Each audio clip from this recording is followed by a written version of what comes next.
70% of people refuse to share their recordings for one reason: it's not me.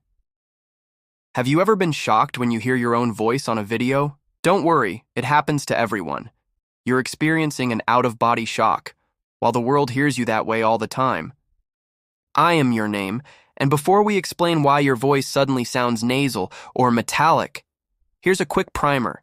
You hear your voice in two combined ways, while others only hear you in one. Let's unravel the mystery. The way you hear your voice when talking is a combination of bone conduction and air conduction.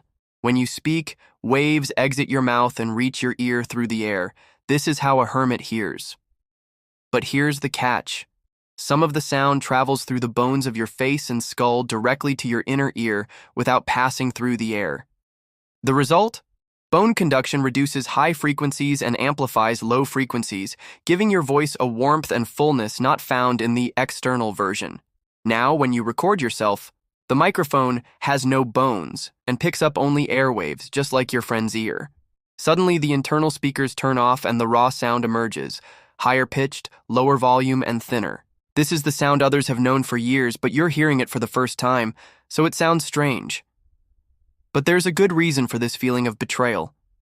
Your brain is trying to protect you. When you hear something unfamiliar, your brain thinks it might be dangerous. So it sends signals to the hippocampus, an area that processes new information. Suddenly you feel a surge of emotions and thoughts like, what's happening, or is that really me? These emotions are so strong that they override your rational thoughts and make you feel uncomfortable. It's like your brain is playing a guessing game and it needs more clues to calm down. So how do you get rid of this annoying feeling? Simple. Give your brain what it's missing. In other words, get used to hearing your voice the way others do. Every day, record yourself for a minute speaking naturally. Then listen to the recording before bed. At first, the hippocampus will remain active, but after about 2 weeks, your brain will begin to consider this sound normal, and the hippocampal activity will calm down. Repeat this daily until the recording is just a sound that doesn't cause anxiety. But why should you do this? Why is it important to love your voice? Because people judge you by your voice.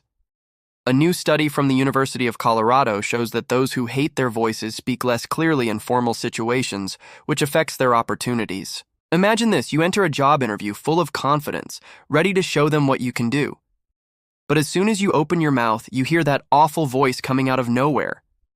You start doubting yourself, and your speech becomes unclear. No matter how qualified you are, this lack of confidence may affect your chances of getting the job. That's because people tend to judge others based on the way they sound. A clear and confident voice can help you stand out in a crowd. And it's not just about finding a job. Recent research has also found that those who dislike their voices often struggle with shyness and social anxiety. They may avoid social situations because they're afraid of hearing their voices and being judged by others. This can lead to missed opportunities and a decline in overall well-being. So take control of the situation and get rid of the discord between the two voices. Believe it or not, this secret method has helped thousands of people around the world become more confident and comfortable with their voices. In conclusion, the voice you hear on the recording isn't distorted. It's someone else's version of you. You live inside a fancy, bony filter that no one else has. Realize that those listening to you either like or are used to this voice, while you hate it simply because you're not used to it. The more you listen, the more the clunkiness disappears, and you'll realize that what you consider a flaw was never there in the first place. Share the video with a friend who's struggling with their voice. And don't forget to subscribe if you want more simple science secrets. Do you love your voice now?